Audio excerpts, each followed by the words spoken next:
Chicago, hello and welcome to Community Post. Community Post is a public affairs show on CAN TV.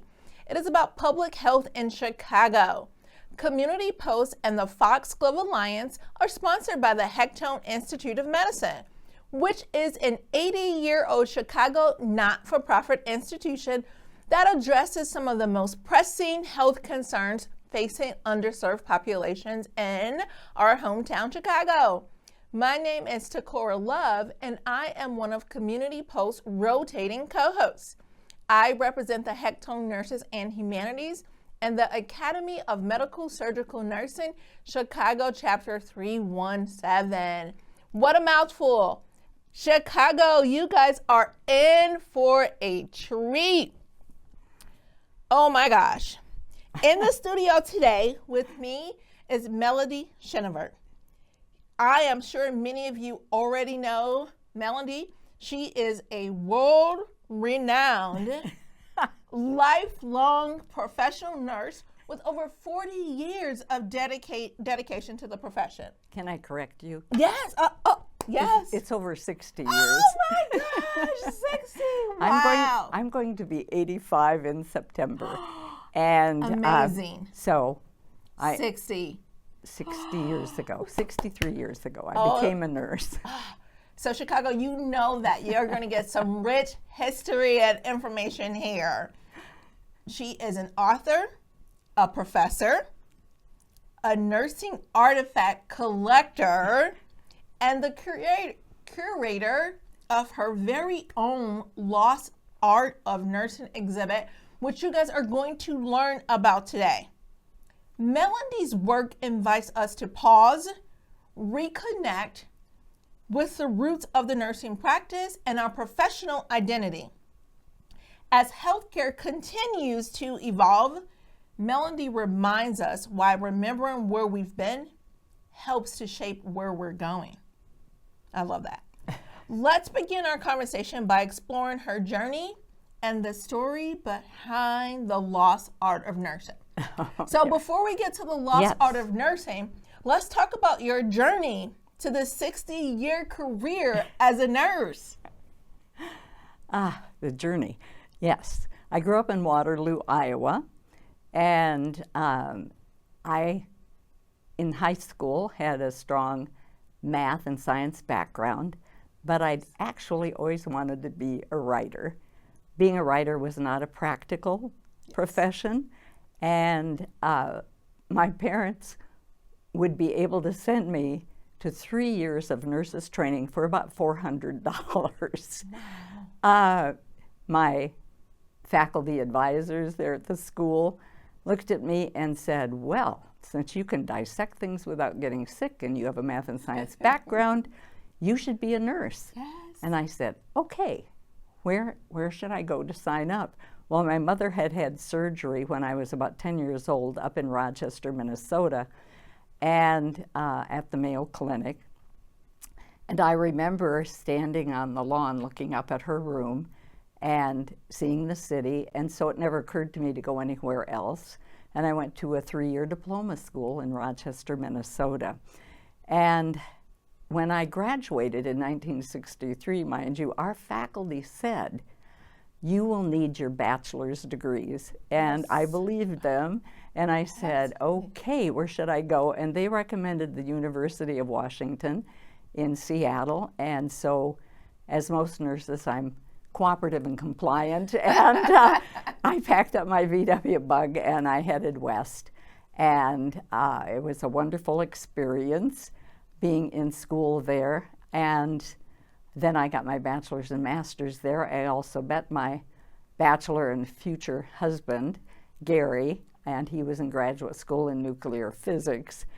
And so we got married in 1966, and because nurses are so portable, I could follow along in Gary's career. So we've lived in several different places.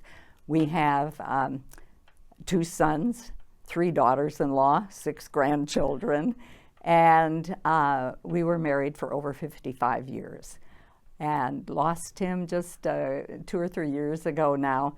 But as he said, we've had a good run. We've had a good run. Both of us were pack rats. We loved the hunter-gatherer instincts, and so we were always going to flea markets and antique stores and rummage sales and dragging our little treasures home and squirreling them away.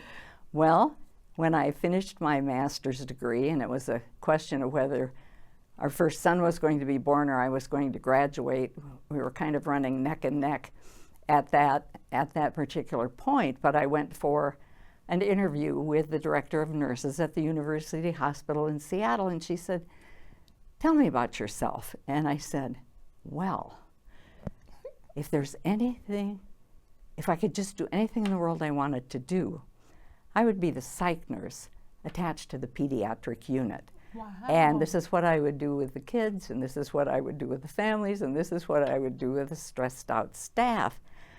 And she looked at me and said, "Sounds terrific. When can you start?" And I about fell off of my chair because it never occurred to me you could make up a job and somebody would hire you to fill the job. So I was in that position for 2 years, and we did service the most difficult pediatric patients in a 5-state area at that time. And then we moved away. Gary did a postdoc, and then we moved to Madison, Wisconsin, University of Wisconsin. Oh, so there we go. We're just going along, and I'm teaching there. And they said to me, "If you want to continue teaching, you have to get your doctorate." Well, I loved teaching, and so again, being, cooperative, I signed up. And at that time, educational psychology was an approved course of study. Yes. So I was majoring in that.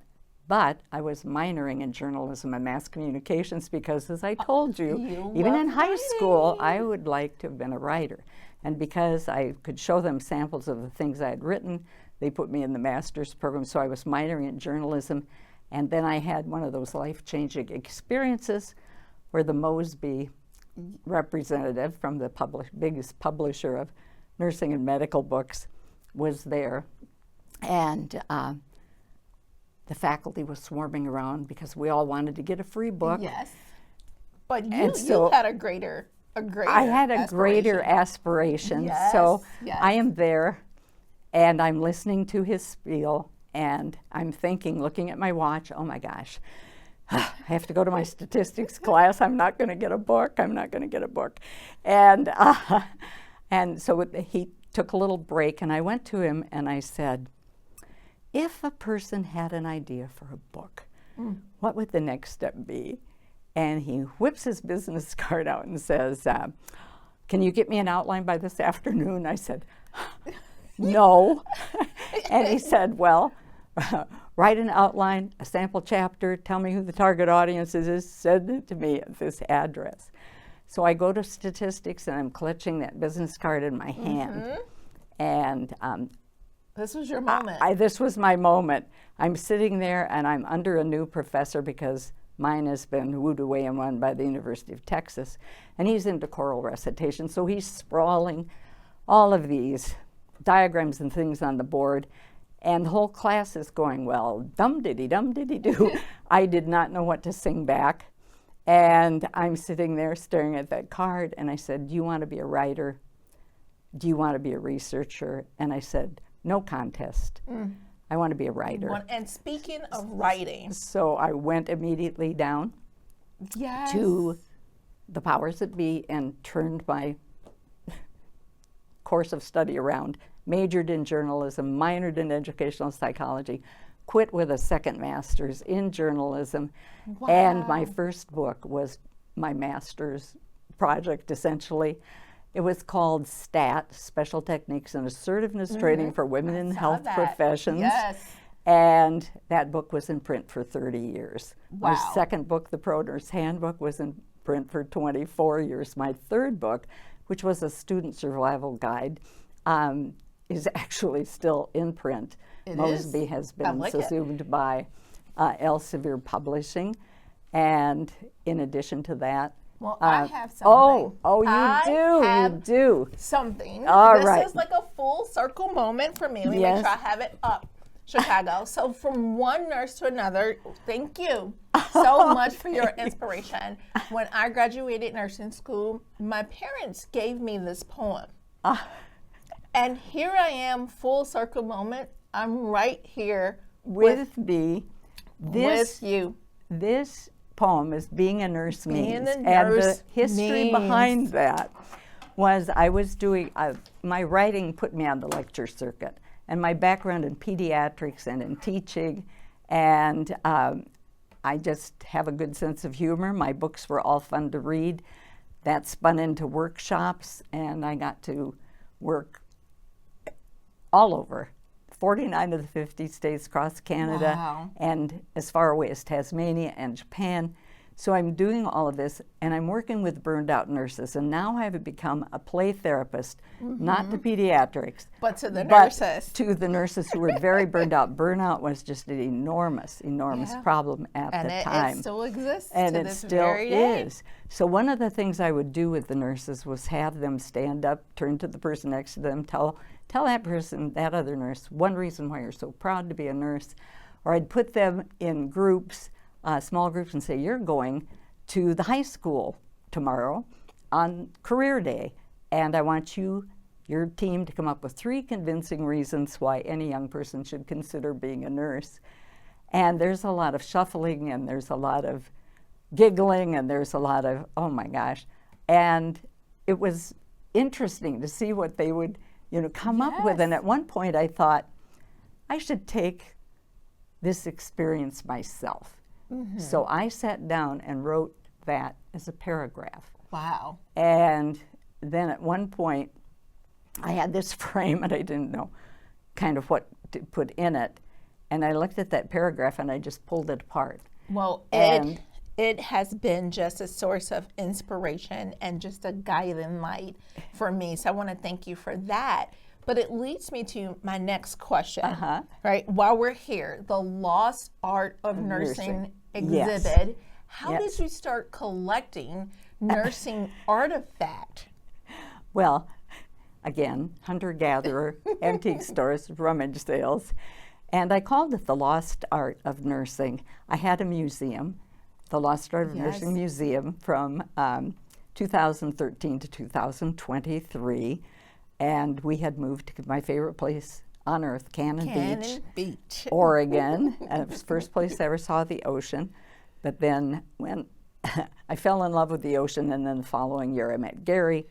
And so we could not live anywhere near Cannon Beach. And I followed him, and he knew eventually we would be in Cannon Beach. And so that was, that's my happy place. I do just love it there. But when I got there, I was sitting in with some of the business leaders and things in the community, and they were talking about how do we get more heads in beds? And I'm just laughing out loud. And I went, as a nurse, we're always trying to get heads out of beds. Yes. And I went home and I thought, I have something kind of unusual here. And of course, my whole first floor has got a nursing theme and all of these posters. I collected primarily for the image of the nurse. So I have some artifacts, but 90% of my collection actually hangs on a wall. Wow. And so I petitioned the city. I had a house that was zoned commercially and got permission and had just a marvelous time. I think Gary had as much fun as I did, and all my nurse colleagues loved him. He had great respect for nurses, and so he would sit at the top of the stairs sometimes and just listen to the stories, but we had wonderful conversations. I could walk most people through the museum, and it just spurred a lot of questions, a lot of comments, nurses are family members as well as patients themselves. Absolutely. And they struggle with the same thing everybody who's watching this show struggles with. Yes. And it was just a marvelous experience. Well, I called it Lost Art for two reasons. One is that, for example, at a college bookstore in Buffalo, New York, there was a cardboard box, and on it was written, "Charcoal sketches of nurses, 10 cents each." Wow. My daughter-in-law saw it, and so she paid $1.20 to get for history. It's much more. Yes, it's priceless. And they're all plaques with historical nurses, sketches, and then a little paragraph under it. And sent it to me, and it made me wonder how many things just end up in the dumpster. Yes. And then at one rummage sale, my husband spotted it. It's a picture that you'll see on exhibit, and it's Florence Nightingale with her lamp in the Crimean War. It's a picture that was a gift of the Eli Lilly Drug Company, and it hung in absolutely every school of nursing, every hospital in the United States. And he spotted it, and he said, "Hey, Mel, isn't that Florence Nightingale?" I said, "Why, yes, it is." He knew the history. He knew the history already. I love it. And so that was $6, a $6 purchase. Now, some of the things you'll see cost like $600, and some of them cost 10 cents. Yes. But so much of our history ended up in the trash.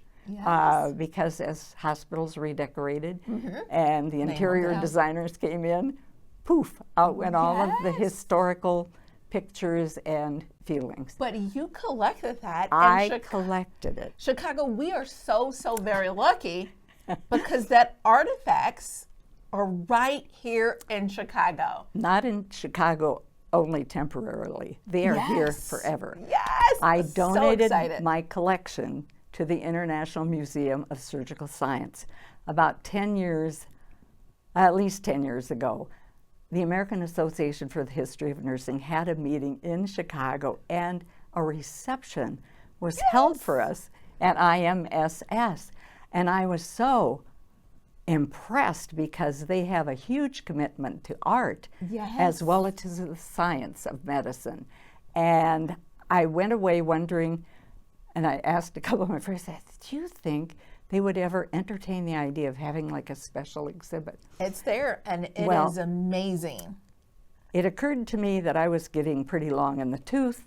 I had a museum. I love it. I'm going to look for a place, a home for my collection. And I had said to my family, if anything happens to me, just pack it up, send it to the University of Washington. Well, little did I know that they probably would have stamped it, return to sender. And that was kind of my first tip-off that it wasn't going to be as easy as I thought to find a forever home for this. And so I spent time with the Department of Museology. I did not even know there was a Department of Museology there. And they said, "Well, what do you want to do?" And I said, "Okay, I want to donate the collection. I'd like it to be kept basically intact, and I'd like it to be on display and not locked away forever in storage." And then I learned from a real expert in museums and managing museums. She said, "What did they say to that?" I said, "Well, I wrote that down, but they didn't really comment on that. They just said my idea of if I were younger, I would work to establish a national museum of nursing." They said, "Maybe you should work on that." But I did. I looked at all kinds of colleges and universities and nursing organizations, and at every inquiry, I was just met with a no, what would we do with it? But we have a yes. I said, we have a yes. Yes. And so all of a sudden, I was in contact with IMSS, and then COVID hit. Yep. Everything came to a halt.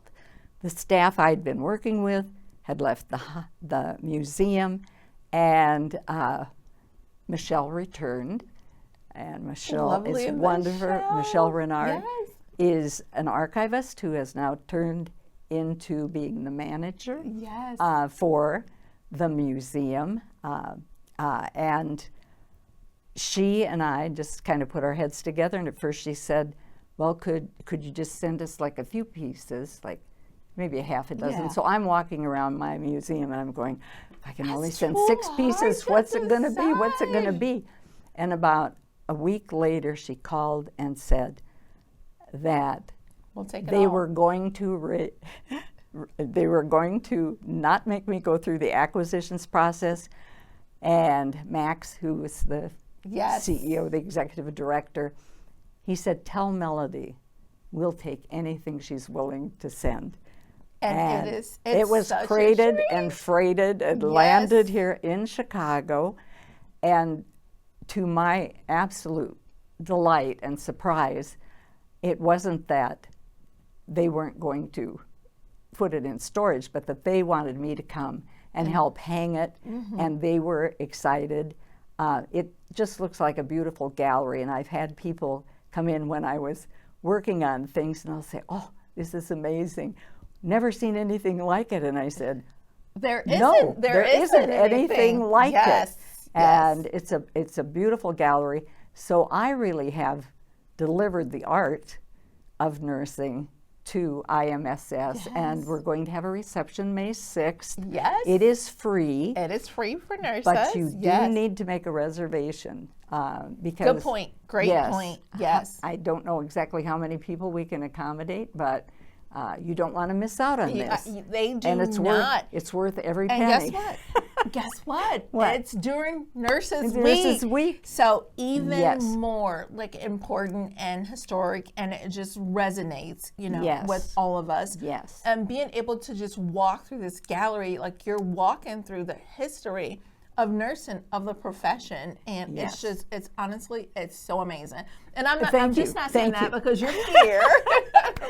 But it is something that you don't have to be a nurse to come and explore this. No. We encourage our nurses. We also encourage our nursing students. History is so important. It reminds us of where we come and then where we come from, and then where we're going. Right? That's an interesting point you've got there. Yes. When I was a student, we had a brief history of nursing That's it. course. We were very impatient. Yes. We're not here to talk about dead nurses. We're here to learn how to keep patients alive. So we didn't have a lot of reference. The older you get, the more you appreciate history. And one of the things that's happened fairly recently now is the folks that make decisions on which schools will be accredited have made the history of nursing what is called an essential thread. So you might say history's Yes. hanging by a thread. And so many faculty members have just a very brief, maybe shallow Yep. Review of it. Yes. of nursing. And so this has become a real issue. And to all the schools of nursing in Chicagoland and in the state of Illinois and in the surrounding states, you have to meet a fairly low bar. But one of the things you should do or consider doing that I think would meet the criteria is have your students come to IMSS. Yes. They will see the history of medicine, they'll see the history of nursing, and as she said, the history, the past is prologue. There were so many Yes. creative, where are smart, ambitious, creative, talented women going to go when they were restricted to either teaching, or maybe domestic Yes. activities? And it's just marvelous to see this. Probably the heyday was in World War I. A Yes. lot of songs were written, Where the poems were shift. written, Yes. just photographs, taken, covers on magazines, all related, to nurses. I mean, some nurse had to come up with the 8-hour day. Some nurse had to figure out that you couldn't work all day and then be on call at night, like staying between Yes. two patients. So true. And sleep deprived. Somebody said, why don't we have a night nurse? And somebody had to be the first nurse to wear those surgical gloves. So the International Yes. Museum of Surgical Nursing, I happen to know the name of that nurse. And there are so many wonderful stories. For the young people who are coming into the profession, it is a difficult course of study. Yes. And you just have to tough it out and it's worth it. Challenge yourselves. It is worth it. It's a marvelous career. I think for me, well, that's the humanitarian aspects and just everything that goes with that. But there's so much variety. You can go in so many directions. And there weren't traveling nurses when I was young, but it's a wonderful thing that you can put together and see different communities, travel the world, and nurse practitioners. I mean, that was one of the most exciting developments. Yes. And many of us use our nurse practitioners for our primary care givers, because we don't have enough doctors and we don't have enough nurses. Yes, just so many great advances. Chicago, that's right. You have heard it here. I am certain that you have enjoyed this interview. We definitely need Melodie to come back for a part 2 for sure. Oh dear. Yes. I talked a little too much. No, there. You're okay. But Chicago, definitely come to the International Museum of Surgical Science, which is located right here in Chicago. We would love to have you on May 6th to celebrate Nurses Week, but we would love to have you at the museum at any time. As Melanie said, it is a wonderful, wonderful place to visit. Chicago, it has been lovely. We'd like to take a moment to thank Miss Melody to have her in our studio, as well as Community Pulse, CAN TV, AMSN, and Hectone. Be safe, Chicago. Be well. Thank you so, so very much. And I'll see you during Nurses Week. I'll be at the museum every day. Oh, wonderful. For that week. So I'm coming in early and I'll stay late. So if you can't get to this program, come in the afternoon, Thursday, Friday, or Saturday after our May 6th presentation, and I'll be there to answer questions and tell you the story of the nurse who is executed in World War I. A very dramatic story that you won't want to miss. All right. I don't think they want to miss any of it. It's just going to be so amazing, and I can't wait. I'm counting down. All right. Thank you so much. Thank you, Tacora. Be well, Chicago. Bye-bye.